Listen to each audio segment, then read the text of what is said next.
Hello friends, मैं doctor Omveer Singh स्वागत करता हूं आपका अपने चैनल गार्डनिंग एंड फार्मिंग पर। दोस्तों, ये जो आप सामने पौधा देख रहे हैं, ये पौधा है सिंगोनियम का। और सिंगोनियम की मेरे पास जो पॉट्स हैं वो लगभग 200 पॉट्स हैं सिंगोनियम के। और इसमें 5 तरह की प्रजातियां मेरे पास उपलब्ध हैं। तो आज मैं बात करूंगा पॉइंट बाय पॉइंट इसकी केयर की, कि इसको अपने इंडोर या आउटडोर में कैसे अच्छा चला जाए। तो पहला तो इसके लिए लाइट का है।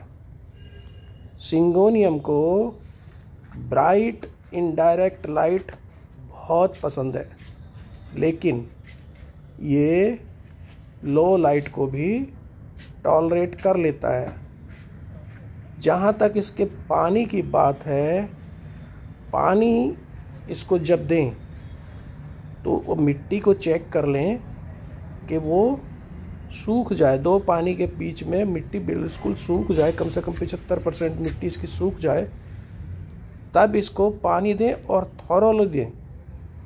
जब तक वो ड्रेन ना हो जाए, नीचे से निकल ना जाए, एक्सेस वाटर इसमें रुकना नहीं चाहिए। तो इसके सॉइल को 3 से 5 सेंटीमीटर जो सॉइल ड्राई हो जाए तब इसको फिर दोबारा पानी देना चाहिए।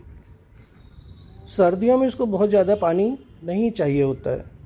जहाँ तक बात है टेम्परेचर और ह्यूमिडिटी की, तो इसको गर्म मौसम, वार्म वेदर पसंद है, हाई ह्यूमिडिटी पसंद है। इसलिए हाई ह्यूमिडिटी के लिए इसको रेगुलर इसकी मिस्टिंग करते रहना चाहिए, इसको नहलाते रहना चाहिए। और ज़्यादा इसको हॉट जो गर्म हवाएं चलती हैं गर्मियों में और सर्दियों में जो ठंडी हवाएं चलती हैं, उनसे इसको बचाना होता है। सिंगोनियम का एक्टिव ग्रोथ पीरियड जो है वो स्प्रिंग और समर होता है। और मैच्योर जो प्लांट होते हैं उनकी जो एक हैबिट होती है क्लाइंबिंग की, तो इसको मॉस स्टिक लगा के उस पर चढ़ा सकते हैं। ये मनी प्लांट की तरह बढ़ना शुरू कर देता है। और जहाँ तक इन दोनों सीजन स्प्रिंग और समर में इनकी न्यूट्रिशन की बात है, तो इनको बैलेंस लिक्विड फर्टिलाइज़र हम दे सकते हैं।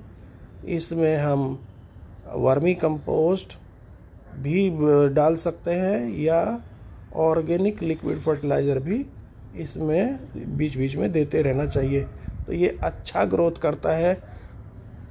सिंगोनियम एक्चुअली ट्रॉपिकल उष्णकटिबंधीय क्षेत्र का पौधा है, लेकिन ये अपने तने में पानी नहीं रखता है। ये पानी के लिए पूरा मिट्टी पे निर्भर करता है, इसलिए इसकी मिट्टी नम रहनी चाहिए। इसके लिए समर और स्प्रिंग में तो आप हर सप्ताह इसको एक बार पानी दे दीजिए, और विंटर में आप 2 सप्ताह में एक बार पानी दे दीजिए। तो ये बहुत अच्छा चलता है। सिंगोनियम को ओवर वाटरिंग से बचाना है। दूसरा, इसे सीधी धूप से बचाना है। सीधी धूप में इसकी पत्तियां, जैसे कहते हैं ना, सर्ण बर्न हो जाती है, तो सर्ण बर्न से हमें बचाना है। और ये प्रकाश की तरफ बढ़ता है, बहुत ज़्यादा बड़ा नहीं होता है, ज़मीन पे के पास ही रहता है, लेकिन प्रकाश की तरफ बढ़ता है। क्योंकि यह प्रकाश की तरफ बढ़ता है, तो इसलिए इसके गमले को घुमाते रहना चाहिए, जिससे कि ये सीधा चले, अन्यथा एक तरफ को झुक जाता है। और इसकी जो मिट्टी है वो पोरस मिट्टी रखिए, लेकिन ऐसे रखिए कि वो मिट्टी ऐसी हो जो कम से कम 6 दिन नमी बनाए रखे। कॉम्पैक्ट नहीं होनी चाहिए, जिससे कि उसमें वो सोगी मिट्टी ना हो। तो इस तरह की मिट्टी में हमें इसको रखना है। सिंगोनियम की जो पत्तियां होती हैं ना, वो जहरीली होती हैं, टॉक्सिक होती हैं। इनको अपने पेट से, बच्चों से बचाना। जो पेट्स ये पत्तियों को चबाने की जिनको आदत होती है, उनसे बचाना है उनको। अपच, जलन, उल्टियाँ, दस्त हो सकते हैं। सिंगोनियम के पौधे को कई नाम से पुकारते हैं। इसको arrowhead plant, arrowhead philodendron, arrowhead vine, African evergreen, American evergreen, goose foot, nephthytis, इसके ये सामान्य नामों से, इन नामों से पुकारा जाता है। वैसे इसका जो साइंटिफिक बॉटेनिकल नेम है वो है सिंगोनियम पोडोफाइलम, और ये जो है एरेसी फैमिली का पौधा है और लैटिन अमेरिका और मैक्सिको में पाया जाता है, वहाँ का मूल निवासी है। इसके जो फूल होते हैं वो हल्के पीले रंग के, हरे रंग के धब्बों के साथ हरे सफ़ेद रंग के फूल इस पे आते हैं, और फूलों का जो इसका मौसम है, इसका एक्टिव ग्रोथ पीरियड जो है वो गर्मियों का मौसम है। इसके पत्ते हरे रंग के होते हैं। फ़ायदा इससे जो है जो सिंगोनियम से ये है कि इसका पौधा हवा को शुद्ध करता है, और साथ ही साथ ये इसका पौधा सजावट के उद्देश्य से लगाया जाता है। सिंगोनियम के संबंध में सामान्य रूप से कुछ प्रश्न पूछे जाते हैं। लोग पूछते हैं कि क्या ये एक इंडोर प्लांट है?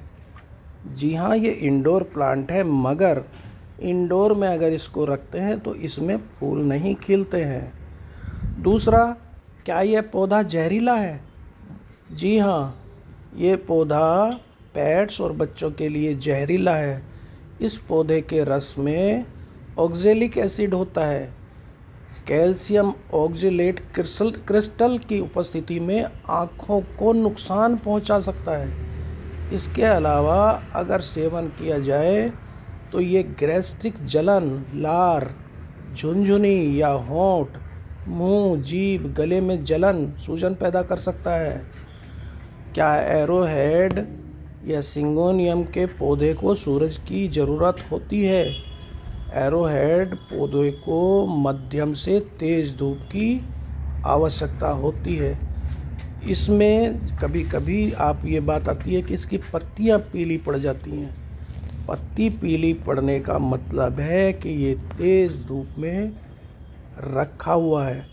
अत्यधिक प्रकाश के संपर्क में आने से पौधा पीला हो सकता है।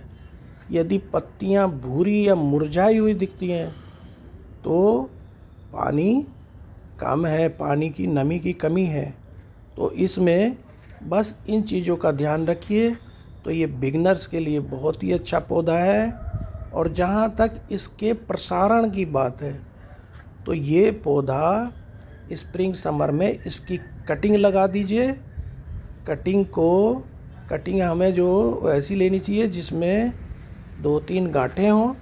उसको सामान्य जो गार्डन सॉइल है उसमें लगा दीजिए, और ये बड़ी तेज़ी से उसमें ग्रोथ करता है। बहुत जल्दी 2 सप्ताह में ही इसमें जड़ें निकल आएंगी। तो कटिंग को हम पानी में भी लगा सकते हैं। पानी में हमें जड़ें दिखती भी रहती हैं, तो उसमें कर देंगे तो ये तेज़ी से बढ़ता है। तो बस यही ध्यान 2-3 चीज़ें इस पौधे में ध्यान रखने की होती हैं। बाकी ये बहुत ही सुंदर, और इसकी पत्तियाँ वही सुंदर लगती हैं, तो उसके लिए ये उगाया जाता है। इसका जो आइडियल टेम्परेचर, तापमान माना जाता है, वो 18 से 23 डिग्री सेंटीग्रेड तक इसके लिए उपयुक्त रहता है।